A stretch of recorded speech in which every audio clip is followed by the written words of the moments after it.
Thank you, Daniel. And we'll now move smoothly into the Q&A session. I'm Richard Bolt, Principal at the Nous Group, long-time energy junkie, perhaps, and very pleased on behalf of Nous to be supporting CEDA and to be sponsoring this excellent event, and particularly given this is Daniel's, well, I don't know what you'd call it, your kind of introduction to the industry in many ways. So you've obviously met Daniel. My fellow panellists, the other panellists are Christine Corbett, the Chief Customer Officer at AGL, as you've heard, and impending, if that's the right word, CEO of AGL Australia, post-merger subject to shareholder agreement. And we have Jeff Connolly, who I've known for many years, Chairman and CEO of Siemens Australia and New Zealand. And we will get straight into the questions now. We won't be taking questions from the floor. You've got your portal available to you, and many of you have both asked and voted for questions on there. We don't have such an amount of time that I will step through them all religiously. What I'll attempt to do is group them up. But I do want to start with a question to Daniel, given that the pre-release of your speech did attract some coverage. One could detect perhaps a difference between what you've just said and what was reported. But I won't opine on that. I'll ask you, what exactly did you mean? Yes, thank you, Richard. Look, the point here is around instantaneous penetration of renewable energy. And what I'm not saying, let me just start with what I'm not saying. I'm not saying that Australia is going to run at 100% renewable energy for the entire year of 2025. Nor am I asking for policy intervention or otherwise. What I'm saying is that right now we are seeing every day our control rooms grapple with very high and very low periods of instantaneous renewables penetration. Like control room time is like, second by second. AEMO in basically a year ago released a great study called the Renewables Integration Study, which showed that at times of the day we're already operating at 50% instantaneous penetration, i.e. there are periods in time where renewables are contributing half of the electricity supply. That is growing and growing and growing every day. And our job is to operate a safe, secure, reliable and affordable energy system. So we need to be in a position where we can manage for 100% instantaneous penetration of renewables. That is what our forecasting tells us. If we're not in that position, we're going to be constraining off zero-cost energy for consumers, and I don't think that's the right thing. So to pick up that theme, Daniel, a lot of questions have come in which are really saying, well, 4 years, as you said, is not long. What are the priorities in getting there is how I might summarise the questions. What exactly, beyond what you've already said, and you went into some detail, are there other priorities to be able to get renewables ready by 2025? And if you can also respond to a question which says, is that really the priority if it's going to cost a lot? So then the question is, how much will it cost, and is cost and reliability a higher priority? But perhaps if we can start with the what more will it take before I move on to the rest of the panel. Sure. So as part of the Energy Security Board's most recent consultation, we're working towards a post-2025 package of reforms. That reform is very helpful in providing the system with the tools that it needs to be able to cope with increased renewables penetration. The study that I mentioned before basically outlines a set of tools that can probably get us to about 75% of penetration instantaneously at any point in time. The answer to how we get from 75% to 100% is that we have to harness the talent and capabilities, not just at AEMO, but across the industry. We have to work collaboratively, find solutions, because the answer to this is the same as the answer to your next question about cost. We don't want to be in a position where we're constraining off zero-cost generation. We have to be in a position where that is allowed onto the market. So our role is to provide a safe, secure and affordable energy system. And so you're suggesting, therefore, that it is in fact a win-win, cost and ability to integrate 100% renewables go hand in hand? Or would you say there is a tension there? So picking up Matthew Warren's question. I would say that constraining off zero-cost renewables is probably not the right thing. Yeah, okay. So to Christine and to Jeff, there's some interest in policy, which is unavoidable in an issue such as this one. A question about, is there a standout policy measure that you would want to nominate? Perhaps what I might do is abstract the question a little. Obviously, you can answer it that way, but how do you see the policy landscape? It is complicated. We have federal and state governments involved. We have corporate initiatives. We have consumer initiatives. How do you see the policy landscape now, and how would you like to see it evolve? Perhaps if you can take that in turn. So I think where the policy landscape is at the moment, it is certainly emerging, it's evolving. It probably isn't moving as quickly as every participant in the industry wants. But I think, you start with, and you should always start policy considerations with the customer. And I think the customers are getting on with it. If you look at what's happening in corporate Australia, and indeed many people in this room, are setting their own emission reduction targets, are actually working through themselves what do they want to do with regard to renewable energy, and they are accelerating that demand and causing change to happen. I think if you look from a mass market perspective, there is a huge interest in environmental issues now. 80% of, when we look at our research, 80% of Australians are environmentally conscious. That's a huge turnaround from what it used to be.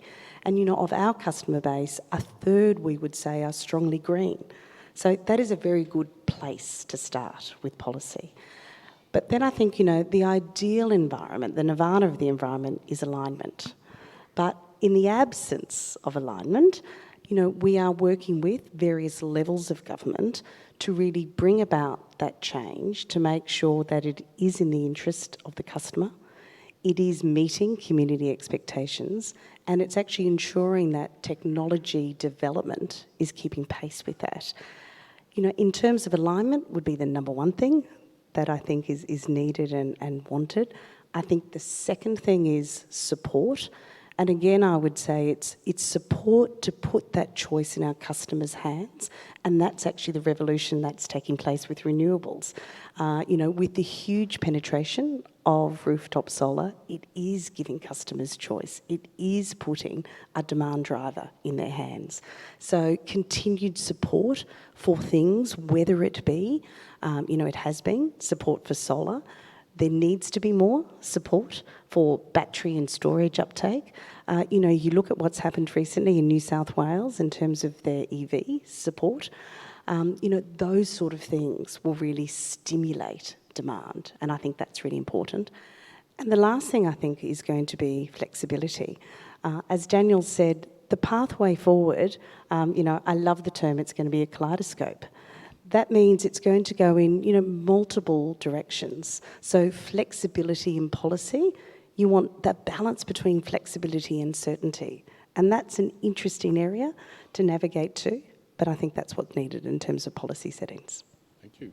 Jeff, what's your prescription? Thanks, Richard. Maybe I'll just echo some comments of Daniel and your question about cost. Gratefully, the International Energy Agency put out a roadmap to net zero by 2050 for the globe. And they defined 400 milestones. And essentially, that roadmap is talking about the electrification of the entire energy networks. Right? So if you believe that, then what you're doing is concentrating the risk on the electrical networks, and you better manage it. And the sorts of questions I think you were pointing towards Daniel was, well, what cost to make sure that keeps running? Put your mind back to the storms that occurred in South Australia, and they had transmission towers knocked over in the wind. They were designed for once in a 50-year event. And guess what happened? The 51st year came along and they were lying sideways in the paddock, and they don't actually transmit electricity as well when they're lying sideways in the paddock. Now comes the question, is that design criteria need to be upped if we've concentrated that entire risk of all energy, and civilization depends on energy? Is that okay? And I think the answer is probably no. And I think from a policy perspective, we have to just start the narrative that says all strength to Daniel and his work, but the monies need to be directed into where we're concentrating that risk. So if I talk about that priority for a start, we need to be accelerating and pushing that direction. If you go hand in hand, I'm very passionate about the whole notion of, well, what are the standards associated with all of this multi-directional power? We take hydrogen, let's talk about what skills actually we're going to need to operate in that environment, and we're way short of actually having enough quantity-wise to deal with the digitalisation of our grids. And then you say, well, so what areas should our researchers be researching in? And those sorts of things that are the energy system in this country, you have to say there's got to be, on the topic energy, 4 or 5 research priorities, and we better double down and make sure we're all headed in the same direction. So, thank you. What that's painting is a quite complex picture to which there's no single answer to pretty well anything. And that probably validates Daniel's point that this is a major collaboration with a lot of different solutions that will all have to be integrated. One of those concerns gas. So we're focused a lot on electricity, and you mentioned electrification. There are questions about gas, biomass, biogas and hydrogen.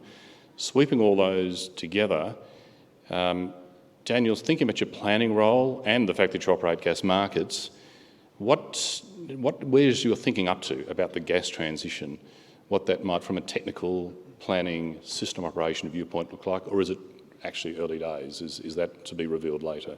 And perhaps and related to that, where will hydrogen come into your purview, do you think? A few questions in there. Sorry. Which one should I ask? Well, we've got... I think Belinda's just said we can extend by another 30 minutes, right? So, gas plays an important role in Australia's economy, that's absolutely for sure. I mean, not only is it vital to the industries that are direct consumers of gas, we all as households are consumers of gas, it also plays a major role in setting electricity prices much of the time.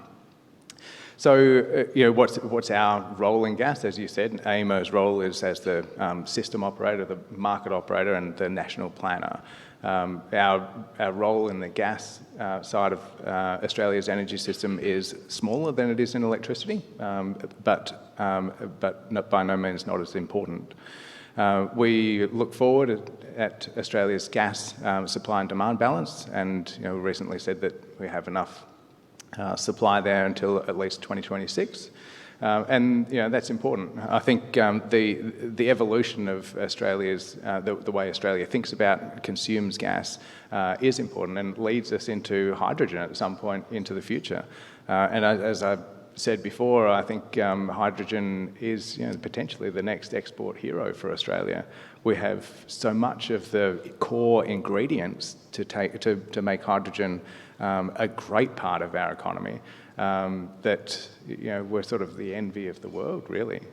And I think the interplay between gas, electricity and hydrogen is an enormous one. We're talking about scenarios within AEMO now where if hydrogen production really takes off and that's integrated into the electricity grid, which would be a terrific thing, the integration of energy, that could potentially triple the NEM, like all of the demand on the east coast of Australia. And so these are really important developments to consider really thoughtfully. So Christine, do you ever envisage as CEO of AGL Australia that you'll be selling hydrogen to the household?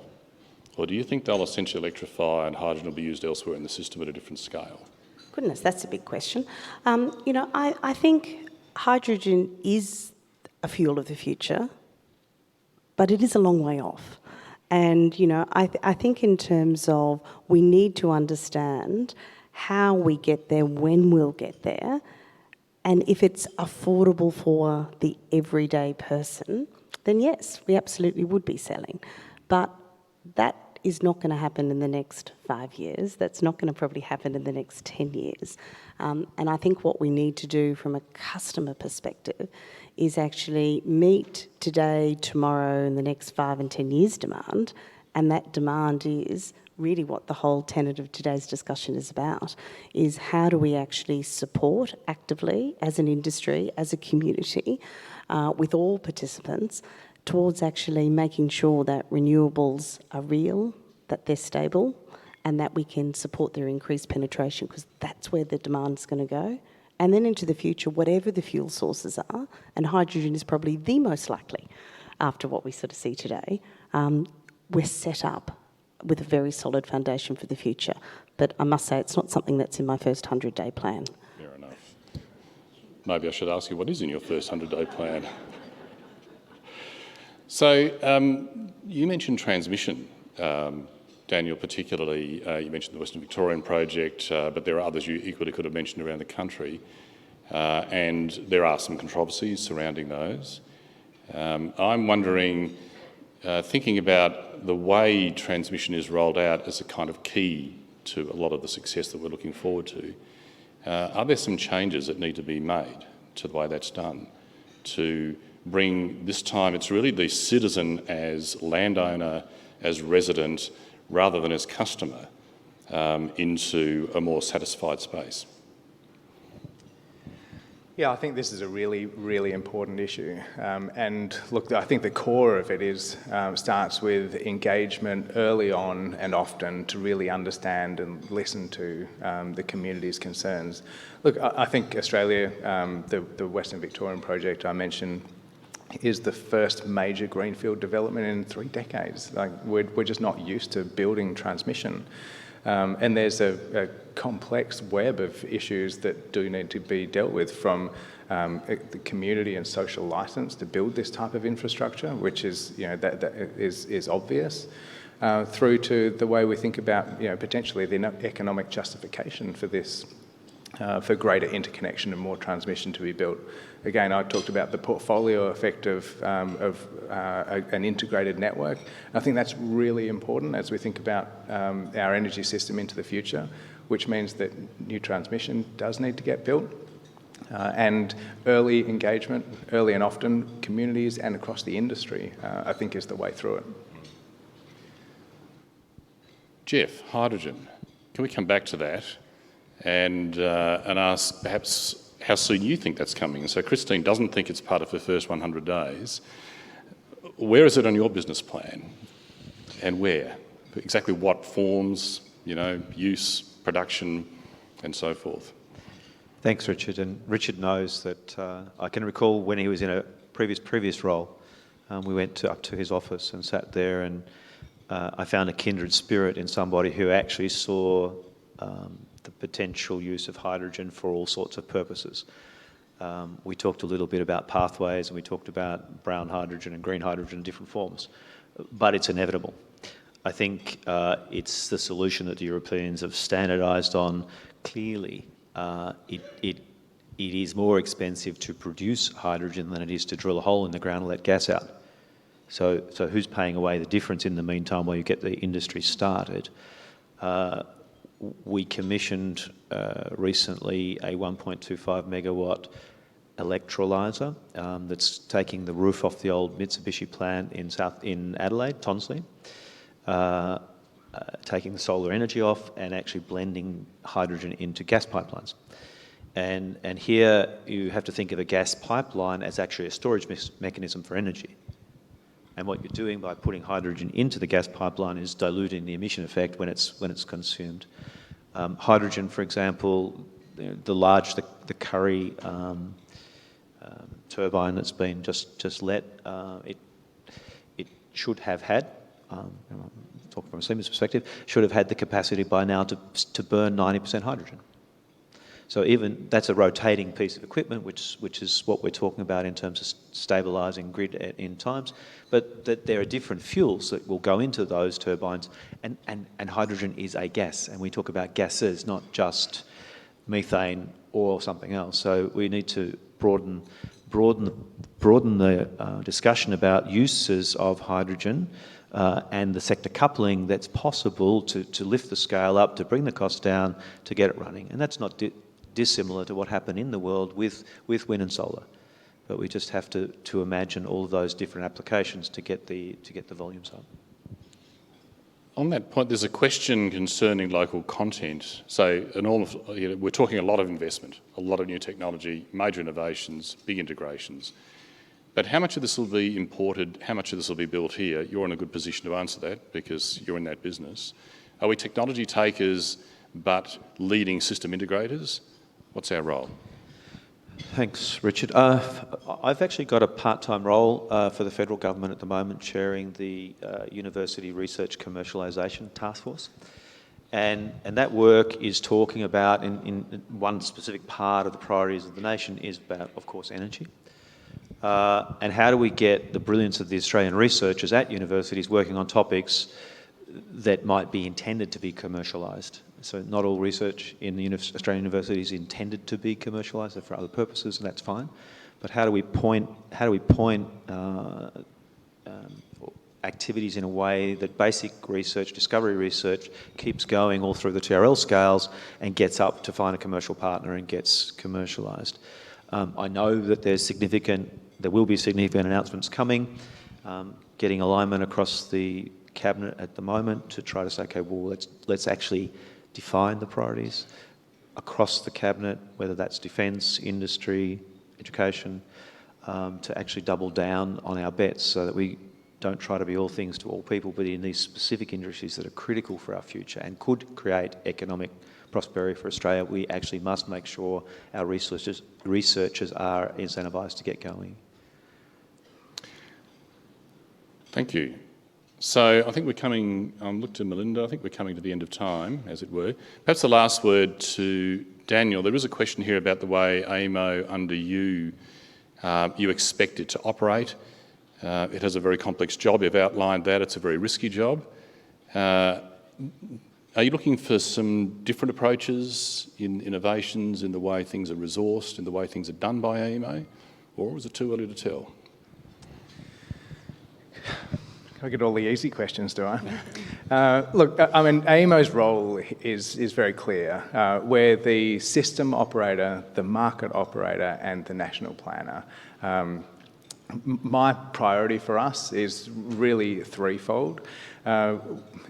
Firstly, it is absolutely the core day-to-day operations of our markets and systems and navigating how that unfolds through over the next decade. The second is a bit of a change, which is how we interact and engage with our stakeholders. I said before that I want us to be more transparent, more open, more collaborative, and my commitment is that I will lead that, and you will see that from AEMO. And I think the third priority is really to evolve how we manage ourselves as an organisation, to sort of reflect our members' interests. We have the right governance and sort of cost mechanisms, and just sort of good business practices. So I think there is absolutely a lot to do within AEMO, and I'm really proud to be part of what is just a terrific team. Hard question, great answer. Thank you very much. And thanks to all of the panel. I think we all look forward to the day when Jeff manages to sell a developer a hydrogen-fired turbine backed by a cap that's sold by Christine's AGL Australia, so that Daniel can sleep through a windless, cold winter's night, knowing that the energy will stay on. And so thank you very much for your contribution, and perhaps if you can acknowledge the panel, please.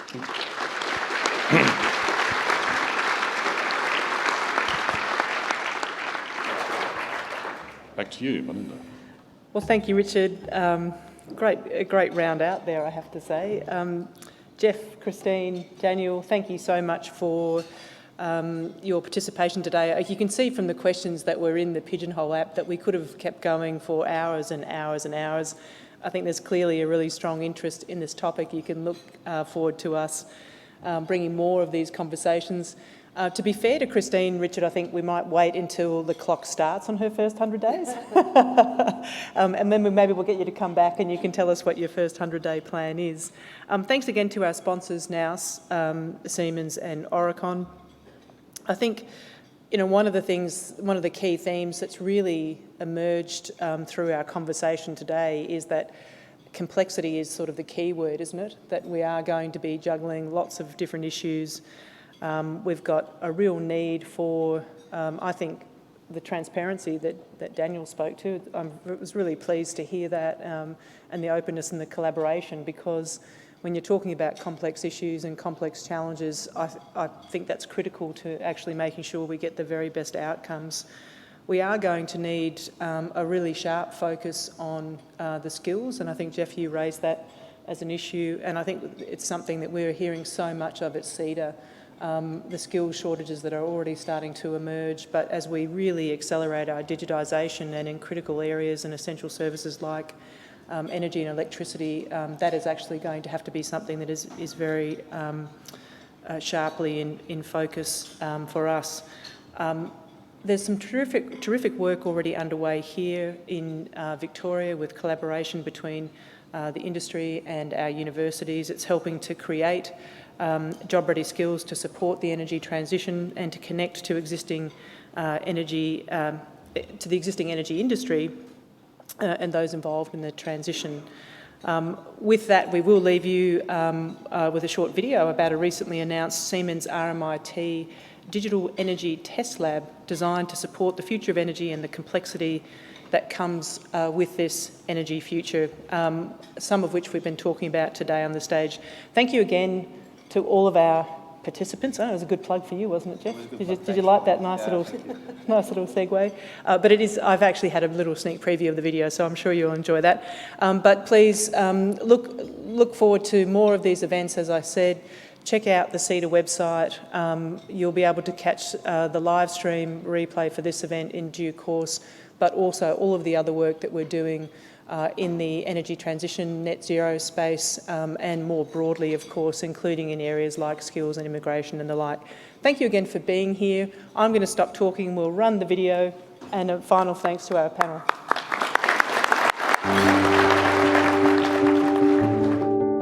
With the advent of a growing desire by society to have the ability to have more green energy supplies, generation sources, then what you get is a much more decentralised system.